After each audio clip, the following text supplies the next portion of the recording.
down toward the plains. When air goes down, it warms, and actually we see these warmer temperatures, so that's what we're dealing with right now. The wind will stay pretty gusty throughout the rest of this afternoon before it settles by later on tonight. You can see that by overnight it's down to about 5 to 15 miles per hour. HT Doppler is quiet right now. There's just not a whole lot going on. You can see how quiet it is, but there are changes headed our way. For tonight, though, it'll be quiet with partly cloudy skies. Temps down to about 22 degrees. And then for tomorrow, you can see a high of 35 degrees in Denver, 37 in Greeley, 40 degrees in Yuma, with 20s and 30s up in our mountains. Looking at your forecast in motion here as we get into Wednesday afternoon, that's when we start to see the changes. So there could be a little bit of an icy or rain snow mix as we get into the afternoon on Wednesday. I think mainly after 2, 3 o'clock. And then as we get into the overnight hours, right just before midnight is when things really start to get heavy. And you can see that real focus will be on the Denver metro on south and west. That's where we'll see some of our heaviest snowfall, and then really down through the Springs and Pueblo as well as we get into early Thursday. Now, for most of the I-25 corridor, things start to wrap up by Thursday morning. By Thursday afternoon, we're seeing some clearing. So how much snow are we talking? Because I know that's what most of you are going to be putting in the comments, but here's what I'm thinking for our snowfall totals. And definitely keep with us over the next couple of days, and don't be surprised if you see changes to this or if it ends up being a little bit different. I'll show you why in just a second. But right now I'm thinking 2 to 4 inches for most of the Denver metro area, some higher totals into our foothills and south and west. Once you head east, we really drop off pretty quickly, 1 to 4 inches to the south and east, and then less than an inch for most of our eastern plains, 1 to 3 inches up near Fort Collins. But I want to show you 2 different forecast models. I use about 4 to put together this forecast. And so with this is one of our higher ones. So this shows Castle Rock near 11 inches of snow by midday Thursday. This has Denver close to 7 inches. This has Boulder near 9 inches. Now this one, this is the RPM. This is my highest forecast model when it comes to our snowfall totals. And then I want to show you the flip side of that. So we go from 10.8 in Castle Rock on that one to 3.6. That's a 7-inch swing when we're looking at just one model to the next, and a 5-inch swing when we're looking at Denver. So that last one had Denver at 6.7. I've got us in that 2 to 4 inch range. This one's the NAM, and they've got us in that 1.3 inch range. So that should give you an idea that there is some uncertainty that could come with this storm system. There is some bust potential, and then there's also a chance you could get a little bit more. So that's why you've got to watch it closely. But bottom line, there's going to be a good chance we'll have at least some sort of impact as you're waking up Thursday morning, especially when we're looking at the Springs on south, where we've got winter storm watch and winter weather advisories in effect from midday to late on Wednesday until midday on Thursday.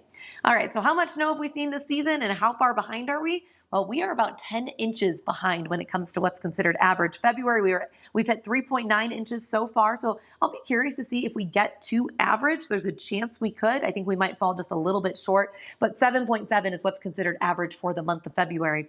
And as we look ahead toward March, that is considered, on average, our snowiest month of the winter months. So 11.4 is what we average there. And then in April, we average about 8.9 inches. All right, 7-day forecast shows we're going to be in the 30s for Wednesday and Thursday, low 40s by Friday and Saturday, with another chance for snow come Saturday, and then possibly again on Monday as well. So we've got a couple of storm chances in there, and then a little bit of a warm up possible as we look ahead toward next Tuesday. So you got to enjoy your 50s now before we really start to see some changes. All right, let me hop on over to Facebook, see if you guys have any questions that I can answer. Give me just a second.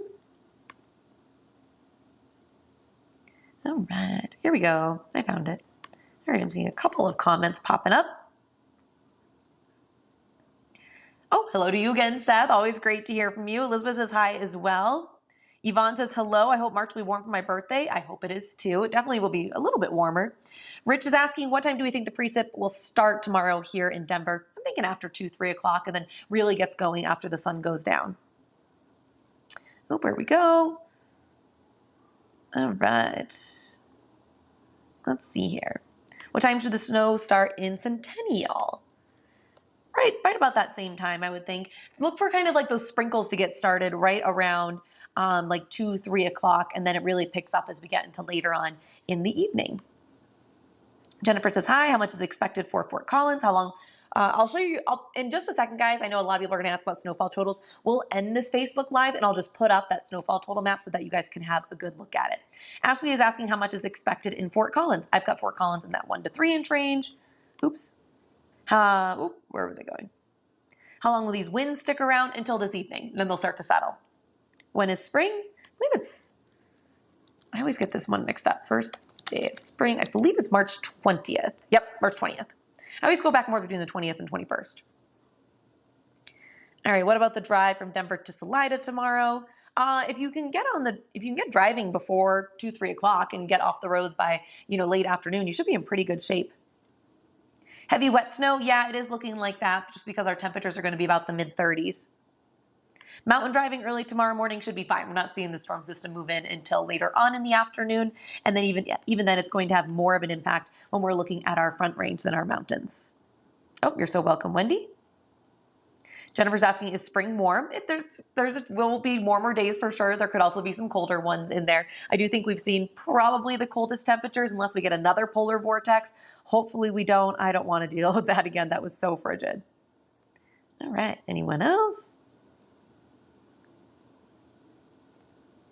I know Jessica's talking about the difference in the models from Aurora. I know this is definitely one of those storm systems. And actually when I forecast, you guys can kind of see, I'll go through and I'll write down all of the different models and then where they're expected. And that way I can kind of have an idea.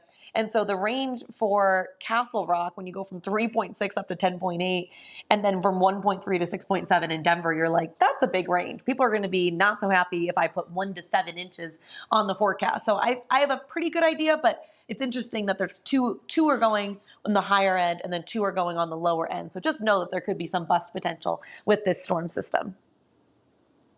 All right.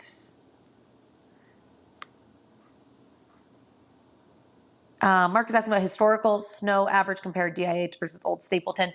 They're all kind of lumped together at this point, so there's not really a good way to show it. My guess would be we saw more snow when it was at the Stapleton airport versus out at DIA. I feel like we typically see higher totals to the west just because we deal with that upslope. So my guess would be just based on that, and sometimes we do get lower totals out at the airport, that Stapleton historically would be a little bit higher. All right, okay, I'm seeing everyone asking for those snow totals, so that is about it for me. I will go ahead and put that up so you guys can have a look. And again, just know, this is going to be an interesting storm system. Definitely check back with us, and then you can have a good idea. So if you just want to put up my weather graphics one more time, that would be great for everyone to take one more look before we sign off of Facebook Live. There they are. All right, everyone, have a great rest of your Tuesday.